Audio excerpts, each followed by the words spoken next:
You and I both know that you are capable of enjoying the rain and frolicking freely without filming it and then posting it to TikTok.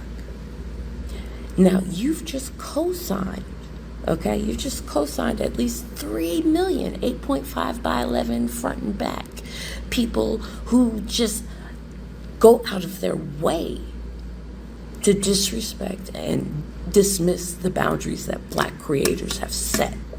And now you're one of those people. So I guess my question would be, why? Why is it so important to all of you to treat us like we don't matter?